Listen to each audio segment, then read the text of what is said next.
Bueno, y a esta hora saludamos al historiador y profesor universitario Juan Medina. Bienvenido. Muchas gracias. Gracias por estar con nosotros. Lo veíamos en el informe. ¿Este podría decir que fue casi un descubrimiento por suerte, por casualidad?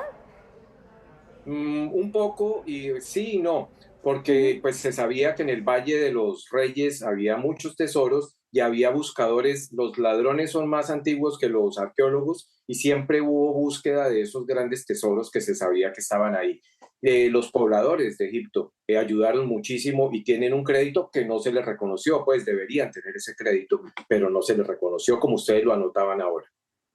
Ya vamos a hablar precisamente de ese no reconocimiento y también del valle en donde estaba esa tumba tan importante, uno de los hitos de la arqueología en esto de materia de descubrimiento. Pero antes de entrar en detalle, pongámonos en contexto. Explíquenos, por favor, quién fue Tutankamón, a qué dinastía perteneció. Bueno, Tutankamón era un niño, realmente un joven que llega al poder a los 9 años y va a gobernar hasta los 18 años de la dinastía 18. Con él termina esa dinastía. Va a pasar como va a ser casi que un rey desconocido hasta 1922, cuando se hace el descubrimiento y paradójicamente se va a convertir en el más reconocido, en el más importante de los faraones por cuestión de medios, de películas y de la época en que fue descubierto. Hablemos precisamente de esa importancia porque el gran sarcófago en el que reposa esta momia de Tutankamón, pues tenía tres ataúdes, el último era en oro macizo. Correcto. Bueno, aquí hay varias discusiones, ¿no? Hay varios debates que son muy interesantes porque al parecer su muerte en todo caso fue repentina, a pesar de que él fue una persona muy enferma. Hay un tema de consanguinidades en su tradición familiar, matrimonios entre primos, medio hermanos, y él padecía de una gran cantidad de enfermedades, me imagino yo, que a consecuencia de ese linaje con tanta consanguinidad. Entonces, al parecer, su muerte repentina hace que le adjudiquen una tumba que no era para él, ¿no? Muy posiblemente, incluso la famosísima máscara, el legado más reconocido de todo este tesoro encontrado allí, posiblemente fue elaborado previamente pensando en otro personaje. Ahora, profesor, claramente ese sarcófago era como la cereza del pastel, pero no era lo único que había en ese lugar. Encontraban, y lo mencionaban en el informe, 5.000, 6.000 objetos más. Correcto, que parece que la datación, la clasificación de esos objetos tardó algo más de 10 años y parece que Howard Carter estuvo muy activo en esa clasificación. Eh, Muchísimos objetos, algunos muy curiosos, por ejemplo, me llama la atención uno del que se habla bastante, la adaga hecha con un metal muy desconocido, muy extraño, algunos se lo atribuyen a metal proveniente de un meteorito. Y eso hace pensar y hace trabajar a los investigadores en el asunto de las capacidades metalúrgicas que manejaron los egipcios. Ahora, ya usted lo mencionaba, Tutankamón descansaba en el Valle de los Reyes. Cuéntenos de ese lugar, la importancia. Bueno, a mí creo que el contexto vale la pena reconocer como esa geografía de Egipto, curiosísima, esa contradicción entre el gran desierto y el gran río, el Nilo. Decía Heródoto, el padre de la historia, que Egipto era un don del Nilo. Egipto se desarrolló gracias al Nilo, pero en un contexto adverso que es el gran desierto. Las inundaciones del Nilo permiten el desarrollo de la agricultura, el desarrollo de la cultura y pues ese valle está allí.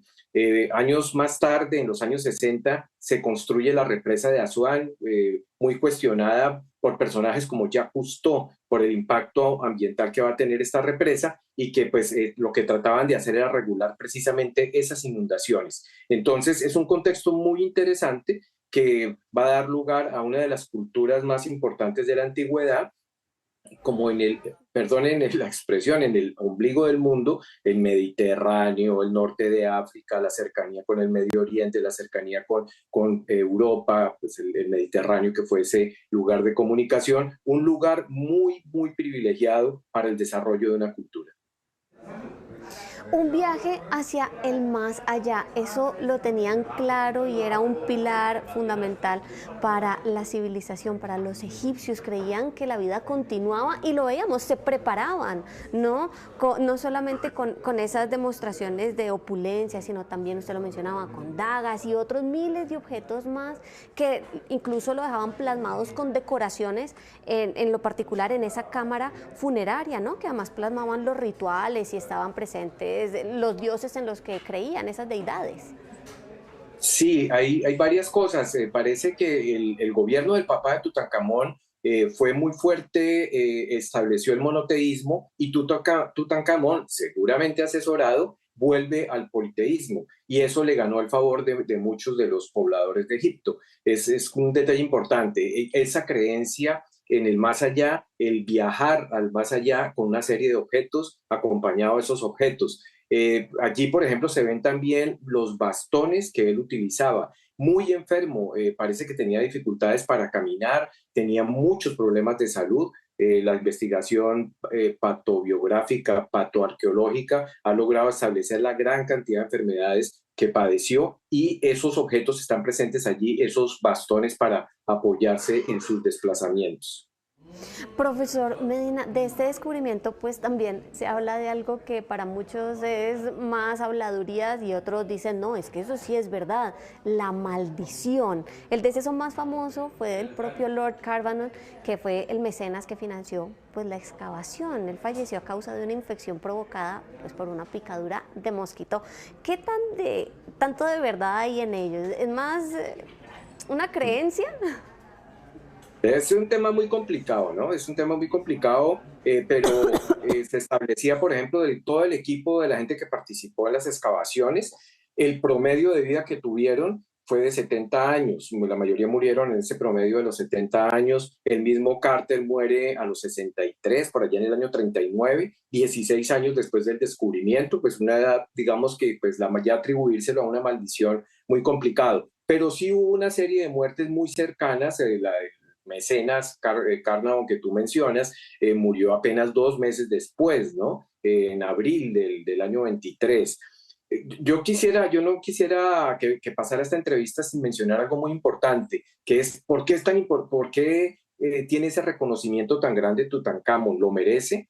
Creo que es un poco desproporcionado en el sentido de que pues fue una figura, un rey muy, muy joven, pasa muy poco tiempo y que pasó desapercibido. Hay reyes en la historia de Egipto mucho más importantes que hicieron unas obras mucho más grandes, pero es el momento en que se descubre y el tesoro y el impacto que va a tener en un momento en que la humanidad tiene medios de comunicación. Ya hay prensa, ya hay radio, ya hay prensa escrita, ya hay radio. En ese momento, en los años 20, ustedes saben, empieza el auge de la radio. Aquí, en el caso colombiano llegó en el año 29. Aquí en los Estados Unidos, desde los años 20, se inicia el proceso de la radio y van a ser medios por los que se va a difundir tremendamente este espectacular descubrimiento. De ahí la fama de Tutankamón, ¿no? Lo espectacular, el gran tesoro, maravilloso, pero sería injusto ponerlo por encima de reyes que ocuparon un lugar muy destacado en la historia de Egipto.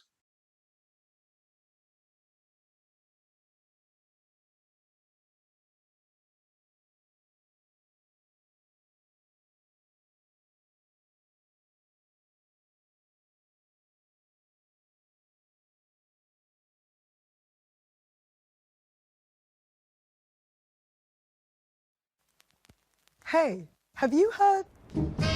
Ethiopian jazz. It blends. Exposición itinerante, creo que desde por allá, desde el 2010, para esta conmemoración de los 100 años, tiene un despliegue muy grande, la boletería se ha vendido increíblemente en este pasear por el mundo, aunque pues volvemos con esa crítica que por ahí flotaba de cómo el acceso a estas informaciones muchas veces es solo para clases privilegiadas, como esos tesoros han ido a reposar a los grandes museos de las grandes potencias, a veces desconociendo la pertenencia, la tradición, la propiedad patrimonial de los países de origen.